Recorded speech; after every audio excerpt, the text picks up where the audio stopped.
nacionales durante todo el 2012, cosa que hasta ahora está continuando. La producción en general es constante, está estancada desde varios años, y en algunas regiones como Cusco disminuye. Ese es un dato a tener en cuenta.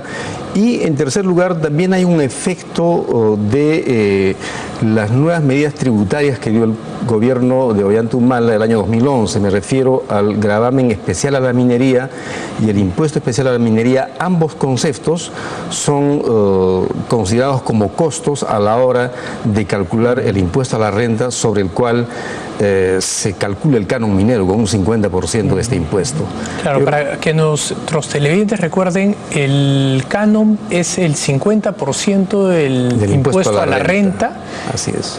50% va a las regiones donde de alguna manera está produciendo la empresa y 50% va al gobierno central. Correcto. Pero antes de ese impuesto está lo que antes era el óvulo minero, que ahora es una especie de impuesto especial, no recuerdo bien el nombre, pero es un impuesto que lo que hace es cubre lo que antes hacía el óvulo minero.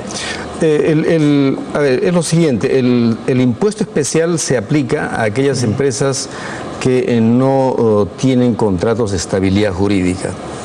En cambio, el gravamen especial se aplica a las empresas que en el momento de tomar esta medida sí contaban con contratos de estabilidad jurídica. Como la propuesta del presidente Humala era: yo voy a hacer estos cambios respetando el marco jurídico, por ello a las empresas con contratos no se les aplica un impuesto, sino un gravamen, que es una suerte de aporte voluntario, ¿no?, llamado gravamen especial. Correcto. ¿Hay algún ejemplo específico de alguna empresa con el cual podamos entender exactamente la dinámica de la reducción del canon? A ver, un ejemplo es el de Strata Tintaya. Es un buen ejemplo en donde se produce una fuerte reducción, la más fuerte reducción del canon. En este caso se debe, además de la reducción en el precio, a que la producción de Strata Tintaya se reduce en más del 50%. El valor de la producción, precio por cantidad, se reduce en 50%. Entonces, es esa combinación de una menor producción. ¿Por qué? Porque es una mina ya vieja que está en su fase final y Tintaya va a empezar con el proyecto, un proyecto nuevo a partir de los siguientes años. Entonces, esta fuerte caída se explica por eso, porque producto de estos menores precios y producción reducida a más de la mitad, hace que la utilidad se haya reducido sustancialmente. ¿Cuánto?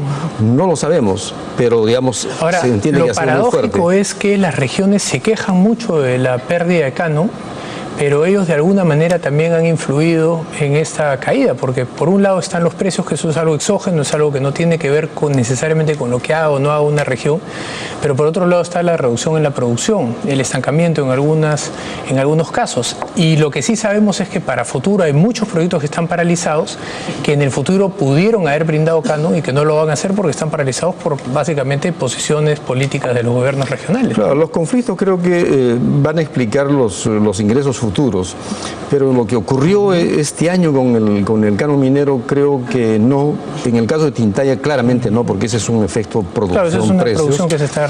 y sí puede afectar los ingresos futuros, aunque digamos la información que existe es que para los próximos años tenemos varios proyectos importantes que ya están seguros que salen, es decir... Pero la gran mayoría son en el sur. Así es. 60% son claro, en el sur. Es Las Bambas, Toromocho en el centro, ampliación Cerro Verde. Hay digamos, inversiones por lo menos por 15.000 millones de dólares para los próximos 4 o 5 años, lo cual te asegura un ingreso interesante a nivel macro fiscal, pero es cierto, con el actual esquema de distribución del canon, eso se concentra principalmente en el sur. Ahora, algo importante también para entender esta situación es un problema original, digamos, de la idea del canon, y es que solo lo reciben las regiones que están involucradas en la producción. Y eso genera incentivos perversos para el que está en el poder, tenga mucha mayor palanca para negociar y para exigir y para, en el caso de Cajamarca, por ejemplo, paralizar proyectos, ¿no? Sí, yo creo que para entender eso hay que retroceder un poquito. Digamos, en el año 2000 los ingresos que recibían las regiones por canon era prácticamente ínfimo, y mucho menos aún las provincias y distritos productores. En 2004 se hace un cambio, al mismo tiempo de aumentar la tasa del impuesto a la renta, se cambian los porcentajes para dar más ingresos a las provincias productoras, lo cual era justo en ese momento.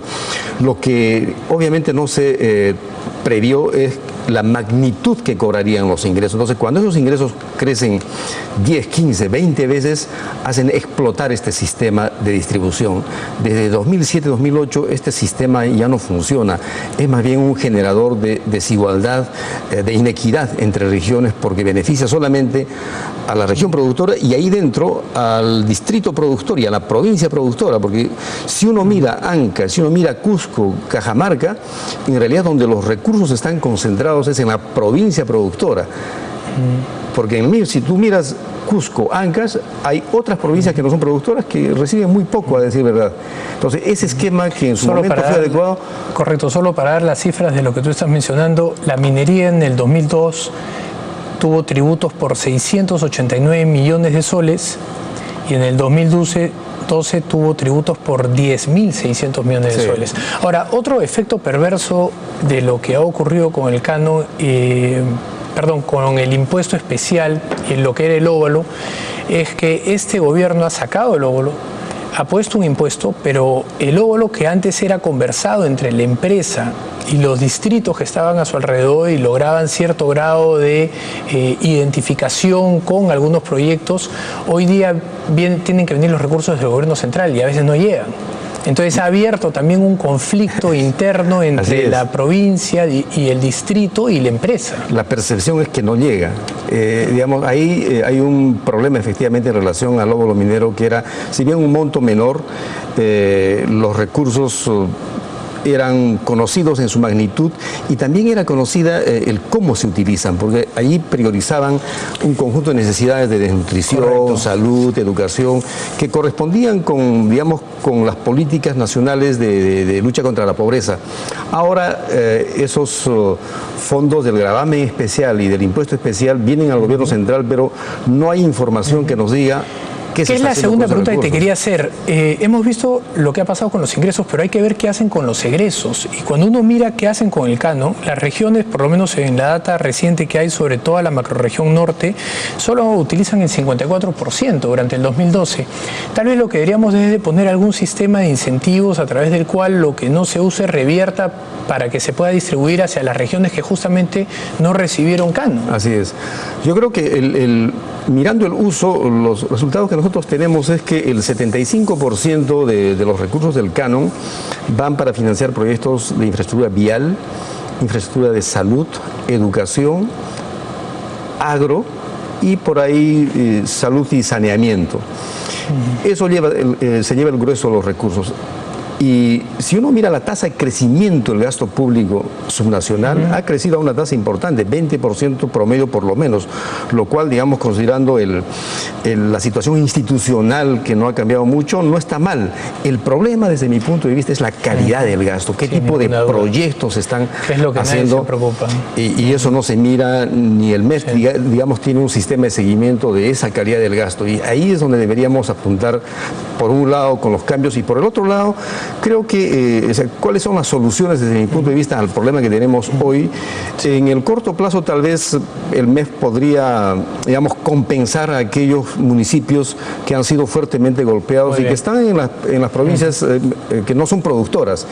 Y del otro lado hay que pensar seriamente en un fondo de estabilización fiscal. Sí, porque es una idea que se ha conversado muchísimo. Muy bien, Epifanio, te agradezco muchísimo. Lamentablemente se nos ha acortado el tiempo, pero te esperamos en otro momento para poder hablar de esto. Bien. Gracias. Gracias. Vamos nosotros a una pausa. Regresamos con Víctor Andrés Ponce para hablar de las últimas encuestas sobre el presidente y la economía local. Vamos a una pausa y regresamos.